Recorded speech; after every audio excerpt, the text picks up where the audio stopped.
I grew up right here.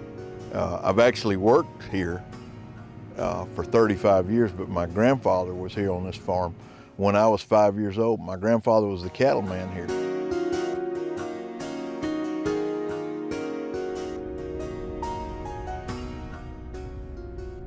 Am I scared of GMO crops? No. Will they cause cancer? I don't know. And some people they might, and some people they may not. But I'm not scared of them. I mean, I eat genetically modified sweet corn. I grew it, I eat it, I love it.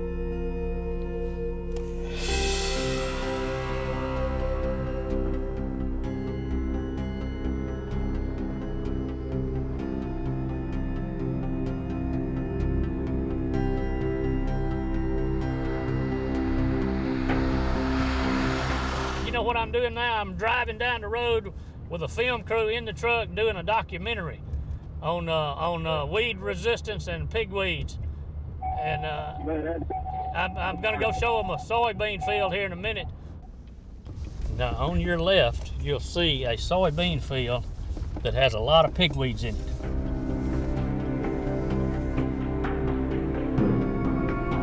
See all these weeds here, and there's no crop. This is the soybean crop that should be all the way across.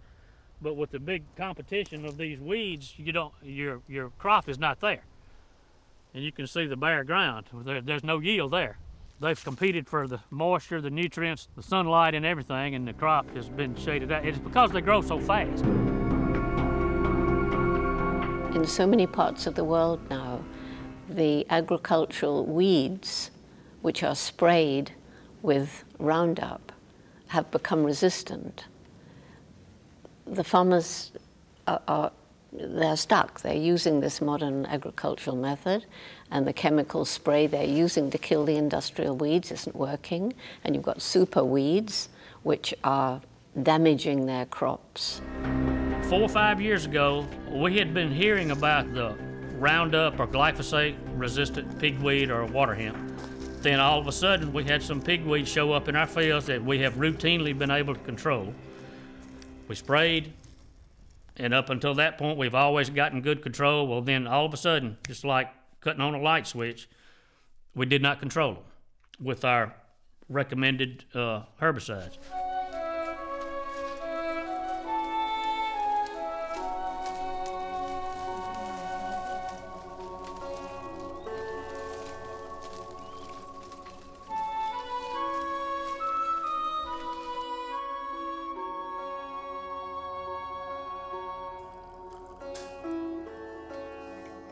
We could see that when we were getting rain, the soil was very hard and the water was not retained, it was flowing away. So this was clearly visible to us. So the whole structure of the soil had completely changed with years of using agrochemicals. So we decided in 1991 with one part to start organic farming. And then we could see the change happening. It was not only the change in the soil, but also in the environment. We had more insects, we had many more birds, we had small animals. The whole culture of the farm started changing.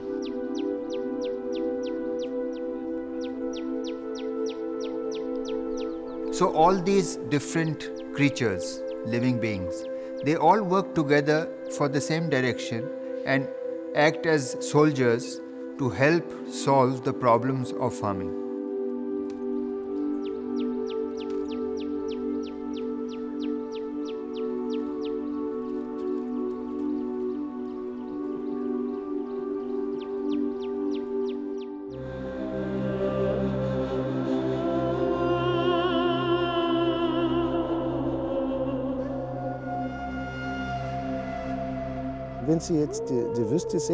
If you have a look at the desert now, it consists of rock and sand. How can that be turned into fertile land? If you take a closer look with a microscope, you'll see that there are living organisms here.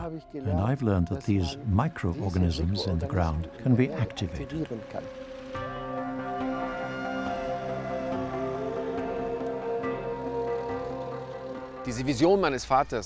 My father's vision of an Egypt 200 years from now, one where biodynamic agriculture is widely established, one where we have this new, healthy kind of agriculture for our future, and one where people live healthily, provide for themselves in a healthy manner, and live in healthy communities, that vision is behind everything we do.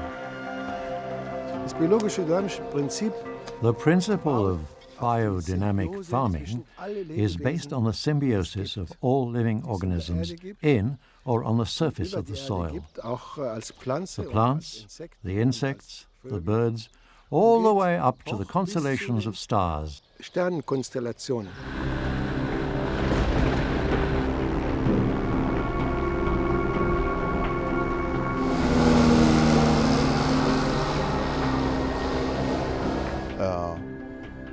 Let me ask you a question.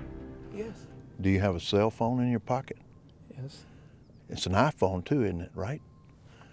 Aren't there studies that say that this iPhone up against my ear causes brain cancer? Yeah. Don't you have a microwave in your house? You have one in your hotel room? There are studies that show that the microwaves are bad for us. The fuel emissions coming out of that tractor, they're bad for us. I'm not trying to be naive. There's got to be a line in there that we've got to learn where the line is and live with the line. It's not normal to have 1 out of 83 children with autism. In 1970, it was 1 out of 10,000.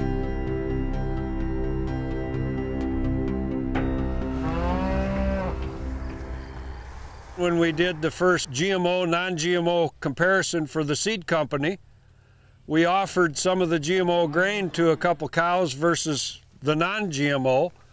They consumed the non-GMO, smelled the GMO, and walked away from it. When you give them the choice, if you don't force them to consume the GMO to survive, they will not consume the GMO. The animals, I believe, are smarter than the scientists that are developing the GMOs.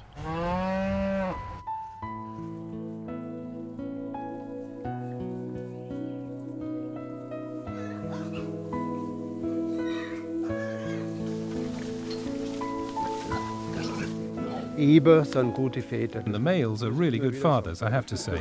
They generally always make sure no piglet gets hurt during feeding.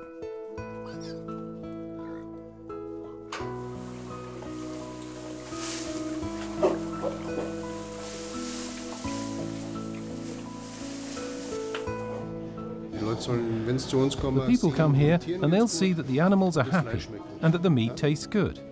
If I see that the people are happy, it makes me happy too. Happiness goes the full cycle. You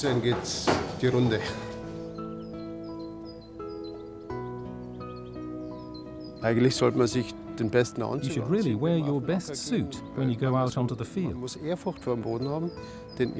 Because you should pay respect to the soil as our source of life. If these thousands or millions or billions of microorganisms stop working for us, what are we going to live from?